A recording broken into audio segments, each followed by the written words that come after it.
నందమూరి తారక రామారావు గారు సంస్కరణలు అనేవి వస్తున్నాయి. అయితే ఆ రాజ్యాంగ స్ఫూర్తి కూడా తూట్లు పడడం జరుగుతూ ఉంది. రాజు అనేవాడు బాగుంటే రాజ్యం బాగుంటుంది. పరిపాలన చేసే వ్యక్తికి చిత్తశుద్ధి అనేది ఉంటే ఆ రాజ్యాంగానికి అర్థమో పరమార్థం ఉంటుంది. ఆ రాజ్యాంగం రాసినటువంటి వ్యక్తి ఆ రాజ్యాంగ స్ఫూర్తికి విరుద్ధంగా పాలన చేస్తే ఆ రాజ్యాంగానికి అర్థమో పరమార్థం లేదు. ఈరోజు మనం చూస్తూ ఉన్నాం.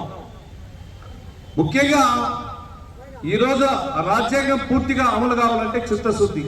అదేవిధంగా ఒక భగవద్గీతలా, ఒక ఖురాన్లా, ఒక బైబిల్లా భావిస్తే అవి సక్రమంగా న్యాయం జరుగుతుందని సందర్భంగా తెలియజేస్తున్నా. ఆ విధంగా ఉందా? ఆ విధంగా ఇంకా జరగడం లేదు.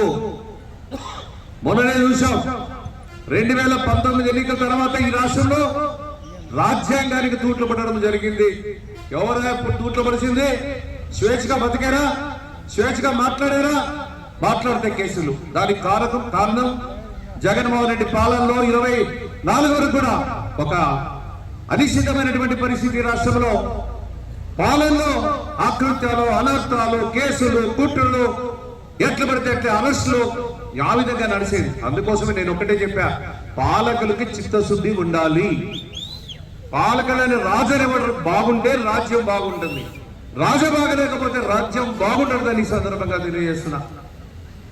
మిత్రుడు చెప్పినట్లు మన రాజ్యాంగం చాలా గొప్పది, విలువైనది.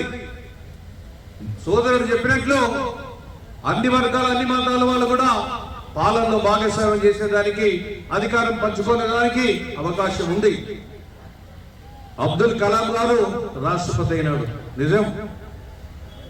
ద్రౌపది ముర్ము గారు సామాన్యమైనటువంటి కుటుంబం నుండి వచ్చినటువంటి వ్యక్తి ఈరోజు రాష్ట్రపతి అయినారు. అదేవిధంగా ఒక టీ అమ్ముకునేటువంటి వ్యక్తి ఈ భారతదేశానికి ప్రధానమంత్రి అయ్యారంటే ఎంత గొప్పదో, ఎంత విలువైనదో మన రాజ్యాంగం అని సందర్భంగా తెలియజేస్తున్నా. ఆ విధంగా మనమంతా కూడా అంబేద్కర్ ఆశయాల్ని ఆచరించాలి. ఆయన ఒకటే చెప్పాడు, సమీకరించు, పోరాడు, సాధించని. మన హక్కుల కోసం మనం కూడా పోరాటం చేయవలసినటువంటి అవసరం ఉంది. ఈ రోజు రాజ్యాంగమేమో పాపం రాసిపోతే ఆ రాజ్యాంగం ఇంకా అమలు కాలేదు పూర్తి స్థాయిలో.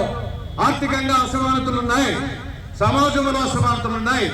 ఇవన్నీ పోగొట్టాలంటే మనమంతా కూడా ఐకమత్యంతో పోరాటం చేయాలి, ఐకమత్యంగా ఉండాలి. ఆ విధంగా ఐకమత్యమే మహాబలం, కలిసి ఉంటే కలదు సుఖం. ఈ రోజు మాట్లాడారు బహుజనులు అయితేనేమి, అల్ప సంఖ్యాక వర్గాలు, ఎస్సీలు, ఎస్టీలు, మైనార్టీలు, ఇప్పటికీ సమాజంలో ఇంకా అసమానతలు ఉన్నాయి. సోదరుడు చెప్పినట్లు ఆ వాస్తవాలే అంగీకరిద్దాం. ఏదో నాకు డెమోక్రసీ వచ్చింది, ఈరోజు ప్రజాస్వామ్యం వచ్చింది, అన్ని సమయంగా నడుస్తూ ఉంటాయని భావిస్తున్నామా? భావించడం లేదని, రావరకు కూడా నేను భావించడం లేదని తెలియజేస్తా ఉన్నా. బీఈ ఎడ్యుకేటెడ్ గా. కాబట్టి ఇవన్నీ చాలా ఉన్నాయి. కాబట్టి ప్రతి ఒక్కరు కూడా చైతన్యవంతులు కావాలి, ముఖ్యంగా చదువుకోవాలి.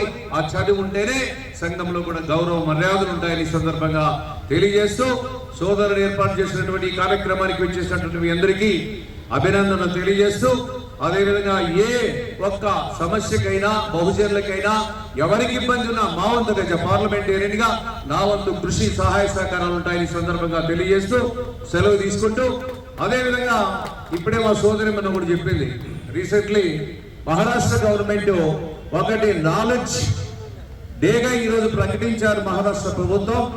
ఆయన అంబేద్కర్ అంటే ఒక నాలెడ్జ్ ప్రతీక కాబట్టి యుఎన్ఓ, యునైటెడ్ నేషన్ ఆర్గనైజేషన్ వాళ్ళు కూడా ఆయన గుర్తించారు నాలెడ్జ్ మ్యాన్ అని.